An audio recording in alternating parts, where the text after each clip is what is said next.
میرا دل بدل دے، میرا دل بدل دے۔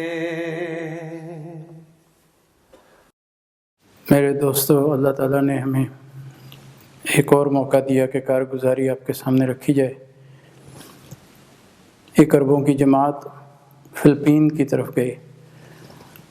وہاں جب وہ پہنچے تو ان کو یہ پتہ چلا کہ اس علاقے میں بہت خوف و ہراس ہے، اور ایک گروپ ہے ایسے لوگوں کا جنہوں نے پورے علاقے میں ایک خوف پھیلایا ہوا ہے۔ قتل اور لوٹ مار ان کا پیشہ ہے، اور ان کا جو سربراہ ہے وہ بہت ہی حیثیت والا انسان کہ پولیس اور حکومتی ادارے اس کے تابع۔ تو ایک ہمارے ان میں دوست تھے، انہوں نے یہ فیصلہ کیا کہ ان کے سربراہ سے ملاقات کرنا ضروری ہے۔ پھر انہوں نے مجھے سنایا کہ کس طرح میں ان تک پہنچا۔ کوئی مجھے لے جانا بھی نہیں چاہتا تھا، سب ڈرتے تھے کہ اس کو غصہ آ گیا، اس کو جوش آ گیا تو میں اس علاقے میں پھر نہیں رہ سکوں گا، یا وہ مجھے قتل کرا دے گا۔ تو پھر میں نے یہ فیصلہ کیا کہ اگر کوئی بھی نہیں جانا چاہتا تو میں اکیلا ہی اس کے پاس جاؤں گا، اور ایک بار اس کو ضرور اللہ کی بات سناؤں گا۔ تو مجھے ایک وہاں کا جو راہبر تھا وہ مجھے دروازے تک لے گیا، اور وہاں سے وہ پھر لوٹ آیا۔ میں نے دروازے کے پر نوک کیا تو اندر سے بڑی سخت قسم کی آواز آئی۔ میں نے کہا بھائی مجھے آپ سے کچھ بات کرنی ہے، آپ دروازہ کھولیں۔ وہ کہنے لگا کہ کون ہو، کدھر سے آئے ہو؟ تو میں نے کہا میں مسجد سے آیا ہوں اور آپ سے کچھ دین کے بارے میں بات کرنا چاہتا ہوں۔ تو اس نے دروازہ کھولا اور میں نے دیکھا ایک انتہائی خوبصورت، لیکن اس کے چہرے سے دہشت ٹپک رہی تھی، اور اس کا جلال سا اس کے چہرے پہ آیا ہوا تھا، سرخ آنکھیں، ہاتھ میں اس کے کلاشنکوف۔ اس نے میری طرف کلاشنکوف کو کیا اور کہا کہ مولوی ادھر کیا کرنے آئے ہو؟ میں نے کہا میں تو تجھ سے بھائی اللہ کی بات کرنے آیا ہوں۔ اس نے کہا مجھے تم کس چیز سے ڈراؤ گے؟ موت سے؟ تو میں 55 قتل کر چکا ہوں اور جہنم کا ٹکٹ میں خرید چکا۔ میں نے کہا کہ یہ کیسے ممکن ہے؟ تجھے کس نے بتایا کہ تو جہنم کا ٹکٹ خرید لے گا اور تو جہنم میں جائے گا؟ یہ تجھے کہاں سے پتہ چلا؟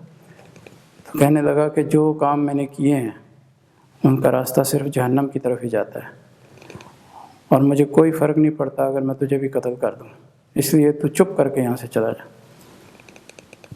میں نے کہا دیکھو بھائی، میرے پاس ایک ایسے بندے کی بھی بات موجود ہے جس نے 99 قتل کیے تھے، لیکن وہ تو جہنم میں نہیں گیا، اللہ پاک نے اس کو معاف کر دیا۔ تم نے تو اسے کم قتل کیے ہیں، تم میری بات سن لو، تمہیں فائدہ ہوگا۔ اس نے پھر دوبارہ کلاشنکوف کا رخ میری طرف کیا اور کہا کہ بس اب تیرے پاس یہی لمحہ ہے کہ تو واپس چلا جا، ورنہ یہ گولی تیرے اندر اتار دوں گا۔ میں نے کہا میں ابھی تو چلا جاتا ہوں، لیکن میں دوبارہ تجھ سے ملنے آؤں گا، اس بات پہ غور کرنا۔ تو شیخ بتاتے ہیں کہ میں واپس آ گیا اور میں نے ساتھیوں سے کہا کہ بھائی دیکھو، علاقے میں لوگ ڈر رہے ہیں، لیکن مجھے اتنا کچھ اس میں زیادہ نافرمانی والا عنصر نظر نہیں آیا۔ اگر اس نے اتنا کچھ کر بھی دیا ہے تو پھر بھی اس سے اللہ کے دربار میں لے جانا ہماری ذمہ داری ہے، جہاں وہ معافی مانگے، اللہ کے آگے روئے تو اللہ پاک معاف کرنے والا ہے۔ تو ساتھیوں نے یہی مشورہ دیا کہ آپ کوشش کریں کہ اس سے دور رہیں، کیونکہ آپ ہمارے قیمتی ساتھی ہیں، اس لیے ہم نہیں چاہتے کہ کوئی آپ کو ضرر ہو، کوئی نقصان پہنچے۔ تو شیخ کہنے لگے میں نے ان سے کہا کہ جب میں اللہ کے راستے میں ہوں تو مجھے تو ایک جسم کے کسی حصے پہ اگر مٹی کا بھی کوئی ذرہ میرے جسم سے ٹکرائے گا تو اللہ پاک اس حصے پر میری جہنم کی آگ حرام کر دیں گے۔ تو اگر میں پورے کا پورا ہی قبول ہو گیا، وصول ہو گیا، اللہ کی طرف چلا گیا، تو میں تو پھر سیدھا جنت میں چلا جاؤں گا۔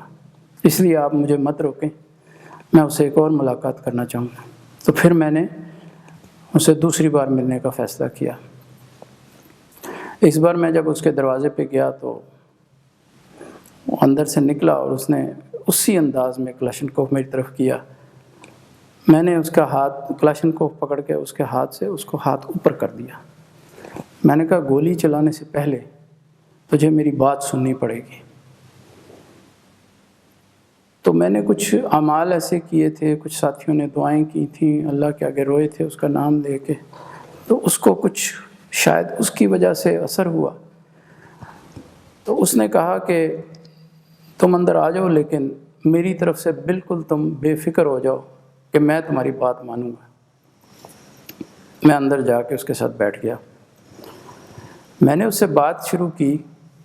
میں نے کہا تمہیں یاد ہے میں نے تمہیں کہا تھا کہ ایک ایسا بھی انسان آیا ہے دنیا میں جس نے 99 قتل کیے تھے، لیکن وہ جہنم کی طرف نہیں گیا. اس کی بات سنو گے؟ تو وہ کہنے لگا کہ کیا فائدہ، تم اپنا وقت ضائع کرو گے. اور بھی کئی آتے مولوی مجھے ملے، میری طرف تو کوئی کبھی نہیں آیا لیکن مجھے ملتے رہے ہیں، لیکن مجھے کبھی کسی کی بات کا اثر نہیں ہوا. تو میں نے کہا یہ جماعت جو ہے یہ بڑی دور سے آئی ہے اور بڑی قربانیوں سے لوگ نکلے ہوئے ہیں. مجھے امید ہے اللہ کے گھر سے کہ اگر تم میری بات پہ دھیان دو گے تو تمہیں ضرور اس کا فائدہ ہوگا. میرے دوستو عزیزو، جب میں نے تھوڑا سا اس کے چہرے پہ نرمی دیکھی تو میں نے سوچا کہ شاید اب یہ بات میری مان لے. تو میں نے اس کو وہ بنی اسرائیل کے نوجوان کا قصہ سنایا جو 99 قتل کر چکا تھا. تو اس کو ایک ایسے لوگ ایک آدمی سے اس کا رابطہ ہوا جس سے اس نے پوچھا کہ میں 99 قتل کر چکا ہوں، کیا میری نجات کا کوئی راستہ ہے؟ تو اس نے کہا کہ تیرا کیسے نجات ہو سکتی ہے، اتنے قتل تو نے کر دیے، تیرا تو بچنا مشکل ہے. تو میں نے کہا کہ اچھا جہاں 99 کر دیے وہاں ایک اور سی میں نے اس کو بھی قتل کر دیا، اب میرے 100 پورے ہو گئے. تو میں پھر آگے چلا تو ایک بستی میں ایک مجھے اور عالم دین نظر آئے. تو میں نے ان سے پوچھا کہ میں نے 100 قتل کیے ہیں، کیا میری نجات کا کوئی راستہ ہے؟ تو انہوں نے مجھے کہا کیوں نہیں، اللہ بڑا غفور رحیم ہے، اللہ تو معافی کو پسند کرتا ہے. تو اللہ کے آگے توبہ کر لے، اور توبہ کر کے تو ایسے لوگوں کے پاس اپنی صحبت بنا لے جو لوگ تجھے اللہ کے قریب کریں، جو تجھے دین کے قریب کریں، تو تجھے اللہ معاف کر دے گا. تو میں بڑا خوش ہوا، میں نے اسی وقت توبہ کی.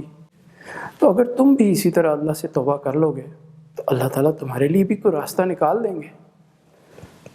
تو وہ رو پڑا، کہنے لگا میں کیا کروں، میں نے اپنے ماں باپ کو بڑا ناراض کیا، میں نے اللہ کو تو ناراض کیا ہی ہے، لیکن بڑے لوگوں کو تکلیف پہنچائی ہے. تو میں نے کہا تو ایک کام کر لے، بس تو مسجد میں آ جا. تو میرے عزیزو وہ اس کے ساتھ چل پڑا. شیخ کہتے ہیں میرے ساتھ چل پڑا. اب سب دیکھ رہے ہیں اس نے سر پہ کپڑا رکھا ہوا ہے، مسجد کی طرف جا رہا ہے. تو وہ مسجد میں آ کے مجھے کہنے لگا میں کیا کروں، میں نے تو کبھی کچھ ایسا کیا نہیں ہے مسجد میں تو صرف نام کا مسلمان. تو ہم نے اس کو نہلایا دھلایا، اس کا لباس تبدیل کیا، اس کا نماز پڑھائی، پھر اس کے ساتھ بیٹھے، اس کو خوب اس کا دل لگایا. اس کو خوف زدہ تھا وہ بہت زیادہ. محلے میں سب لوگوں میں ایک عجیب سی ایک کیفیت ہو گئی کہ یہ کیا ہو گیا، یہ آدمی مسجد چلا گیا، کہیں مسجد والوں کو نہ مار دے. لیکن وہ تو مسجد میں بالکل نرم ہو کے آیا تھا، وہ تو خوف سے آیا تھا، اللہ کے خوف سے. تو ہم نے پھر اس سے کافی باتیں کی. تو اس نے بتایا میرا باپ جو ہے اس شہر کا سلطان ہے، لیکن مجھے وہ چھوڑ چکا ہے کیونکہ میں نے کام ہی ایسے کیے ہیں. پھر مسجد کے امام تھے، انہوں نے کہا بھئی آپ لوگوں نے بہت بڑا کام کیا ہے، اب ایک کام اور کریں. کل اس کے والد صاحب جمعے کی نماز پڑھنے مسجد میں آئیں گے، اور وہ میرے بالکل پیچھے کھڑے ہوتے ہیں پہلی صف میں. انہوں نے بہت کچھ کیا ہوا ہے دین کے لیے، وہ بڑے نیک آدمی ہیں، تو آپ ان کو ان کے پیچھے کھڑا کر دیں. جب نماز ختم ہو تو ان کو فوراً ان کے قدموں میں کہیں کہ گر جائیں تو ان سے معافی مانگ لیں. تو خیر ایسا ہی ہوا، ہم نے ان کو ان کے پیچھے کھڑا کیا، اور جب وہ نماز ختم ہوئی تو وہ ان کے والد صاحب جب کھڑے ہوئے تو فوراً یہ اٹھ کے ان کے اپنے والد صاحب کے قدموں میں گر گیا اور معافی مانگنے لگا۔ تو باپ کو سمجھ نہ آئی کہ یہ کون ہے، کیونکہ اس کا حلیہ بھی بدلا ہوا تھا۔ تو ان کے والد صاحب نے ان کو اٹھایا، گلے لگایا اور کہا کہ یہ تم کدھر مسجد میں آج آ گئے ہو؟ تو میں نے کہا کہ اپنے والد صاحب سے انہیں کہا کہ بھئی مجھے معاف کر دیں، میں بہت گناہ گار ہوں، میں نے آپ کو بڑا پریشان کیا۔ ان کا باپ رونے لگ گیا اور ان کا امام بھی رونے لگ گیا، مسجد کے جتنے لوگ وہاں تھے سب رونے لگ گئے۔ تو باپ کہنے لگا بیٹا سب سے پہلے تو اپنی ماں کو جا کے فوراً مل لے، کیونکہ تیری جدائی میں وہ اب بالکل موت کے قریب ہی ہے، شاید تیرے ملنے سے اس کی زندگی اس کو واپس آ جائے۔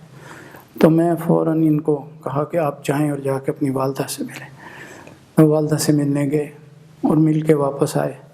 ان کے باپ ہمیں کہنے لگا میرے پاس بہت کچھ ہے، آپ مانگیں آپ کو کیا چاہیے؟ تو ہم لوگ کہنے لگے کہ ہمیں تو کچھ بھی نہیں چاہیے، بس ہمیں تو آپ کے بیٹے کے 4 مہینے چاہیے، آپ اس کو 4 مہینے کے لیے ہمارے ساتھ بھیج دیں بس، اور ہمیں کچھ بھی نہیں چاہیے، اس طرح اس کی زندگی بدل جائے گی۔ وہ کہنے لگا تم ان کو کہاں لے کے جاؤ؟ ہم نے کہا ان کو یہاں سے عرب لے کے جائیں گے، وہاں سے ہم ان کو پاکستان بھیجیں گے، جہاں یہ 4 مہینے لگائیں گے، اللہ کے راستے میں دین کو سیکھیں گے، اور انشاءاللہ آپ کا بیٹا آپ کو واپس کی جس حالت میں ملے گا آپ بہت خوش ہوں گے۔ تو وہ کہنے لگے کہ بھائی میری طرف سے اجازت ہے، تم لوگ تو اتنے عظیم ہو کہ تمہارا کام دیکھ کے مجھے یوں لگ رہا ہے کہ مجھے بھی تمہارے ساتھ جانا چاہیے، تو میرے بیٹے کو لے جاؤ۔ تو پھر ہم نے ان کو وہاں سے وصول کیا، تو انہوں نے اپنا وقت لگایا، پتہ نہیں 4 مہینے سے بھی زیادہ وقت لگایا۔ پھر وہ واپسی پہ ٹرانزٹ کر رہے تھے، ہمارے ساتھ ملاقات ہوئی، تو کہنے لگے کہ آپ لوگ دعا کریں، میں نے اپنی پچھلی زندگی سے تو توبہ کر لی ہے، لیکن اگلی زندگی کے لیے میں نے یہ پلان کیا ہے کہ میں اب جاتے ہی بچوں کا ایک مدرسہ بناؤں گا، اور جتنے بھی بچے محلے کے جو لاوارث ہیں، جو ادھر ادھر پھر رہے ہیں، جو کچھ نہیں کر رہے، ان کو اس مدرسے میں لا کے ان کی تعلیم کا انتظام کروں گا، ان کو دین سکھاؤں گا۔ بڑے بڑے علماء کی کوشش کروں گا وہ میرے مدرسے میں آ جائیں اور آ کے بچوں کو تعلیم دیں۔ آپ میرے لیے دعا کریں کہ اللہ مجھے اس میں کامیاب کرے۔